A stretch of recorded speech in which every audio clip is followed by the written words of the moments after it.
La religión que yo escogí para llevar a cabo esta exposición es de las pocas religiones no teístas que teníamos en toda la selección. Me considero una persona agnóstica y no profeso ninguna religión.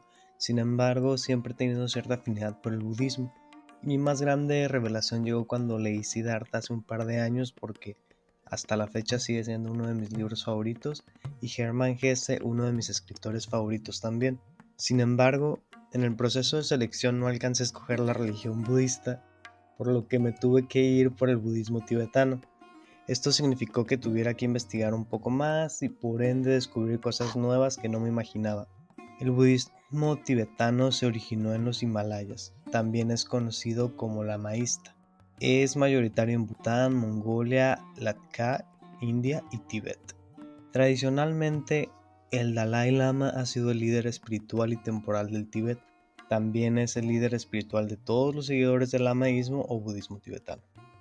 En sitios de búsqueda de internet encuentro que obviamente se le considera a Buda Gautama como el fundador, al ser el budismo tibetano una de las escuelas principales del budismo, aunque, como ya les había mencionado anteriormente, el líder espiritual del budismo tibetano es el Dalai Lama, mientras que el Panchen Lama pasa a ser la segunda autoridad más importante, y entre sus labores que más destacan es la búsqueda de la reencarnación del Dalai Lama, porque sí, estos títulos se les son otorgados a humanos que logran un estado de luz y paz mental elevado. Según George Borey, el primer contacto del Tíbet con el budismo se da en el año 700 después de Cristo, por lo que podemos considerar que fue entonces su fundación.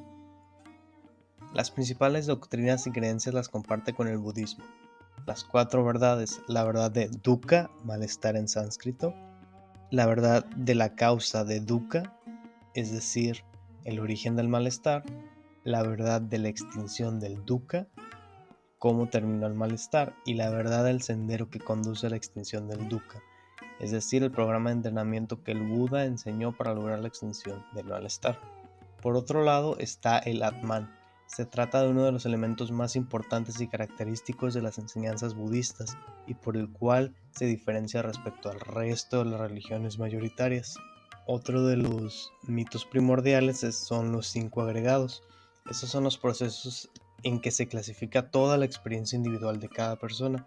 En ellos no existe un sí mismo. En vez de ello, el individuo es visto como un complejo cuerpo-mente, el cual existe por un flujo de procesos interdependientes o dharmas. Los dharmas son las unidades básicas de un fenómeno. Y estos 5 agregados son forma y cuerpo, sentimientos y sensaciones, percepción y memoria, estados mentales y por último la conciencia. El karma y el renacimiento también son mitos primordiales, pero creo que no requieren explicación. Y por último, el surgimiento dependiente, que declara que todos los fenómenos se originan de manera dependiente entre sí por relaciones de causa y efecto.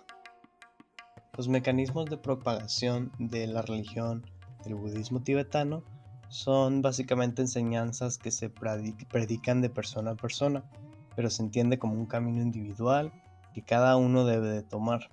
El Dharma, o verdadera enseñanza, son las enseñanzas predicadas por el iluminado, o sea, el Buda. Los rituales principales son generalmente más elaborados que en otras formas de budismo e incluye complejos arreglos de altares y obras de arte como mandalas y tankas, varios objetos rituales, gestos de mano, como lo es el mudra, cantos e instrumentos musicales. Un tipo especial de ritual llamado iniciación o empoderamiento es fundamental para la práctica tántrica. Estos rituales consagran a un iniciado con una práctica tántrica particular asociada con mandalas individuales de deidades y sus mantras. Otra ocasión ritual importante en el budismo tibetano es la de los rituales de muerte, que se supone que aseguran un renacimiento positivo y un buen camino espiritual en el futuro. De importancia central es la idea del bardo, el estado intermedio o liminal entre la vida y la muerte.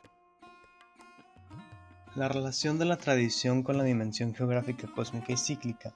Creo que es importante aclarar aquí una cosa, y yo personalmente creo que el budismo no tiene una relación muy íntima con la relación geográfica, cósmica ni cíclica, pues se centra mucho en la fuerza de la naturaleza y de la muerte en sí.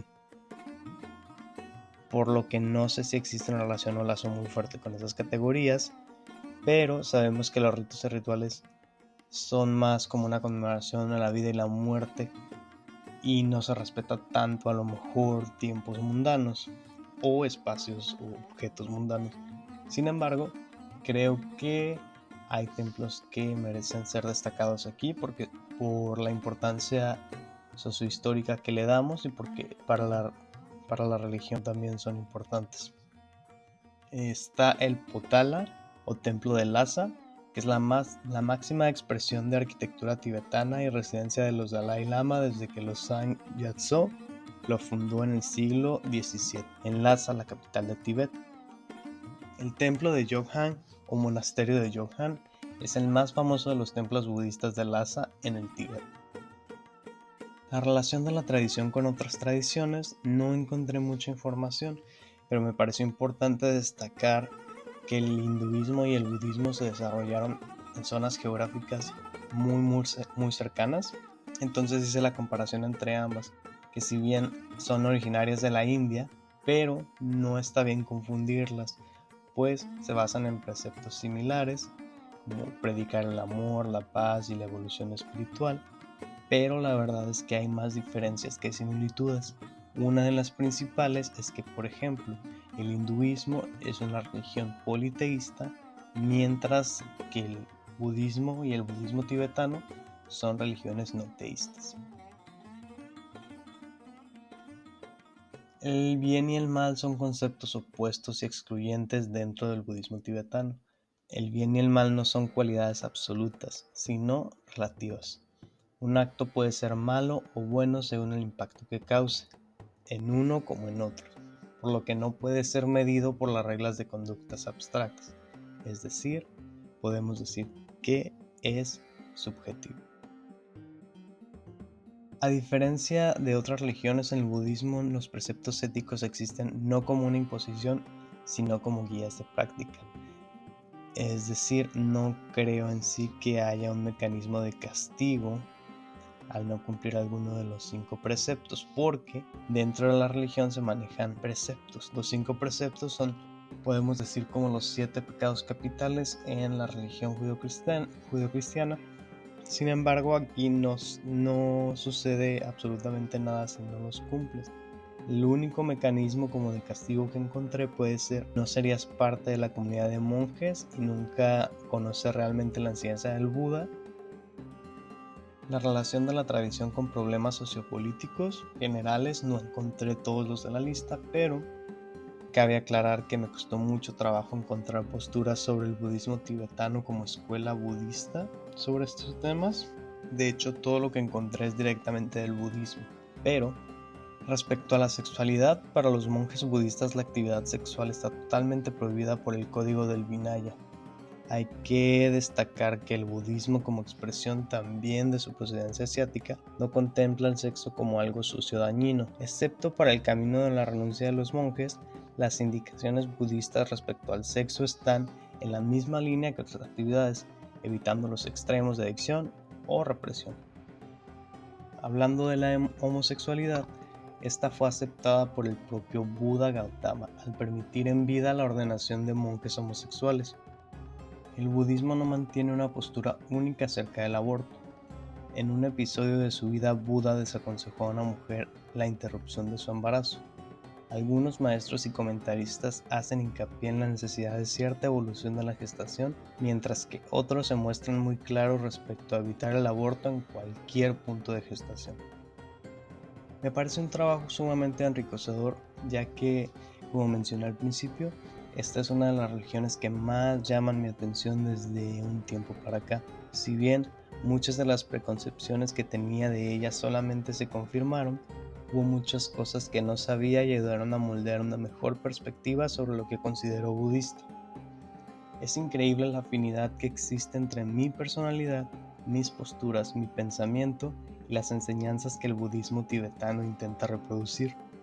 Por otro lado, también creo que no debemos de caer en ningún tipo de romanticismo con la religión, pues es muy importante primero revisar toda la información. Por ejemplo, yo con lo que antes sabía hubiera pensado que el budismo mostraría una postura a favor del aborto, pero con esta investigación descubrí que no.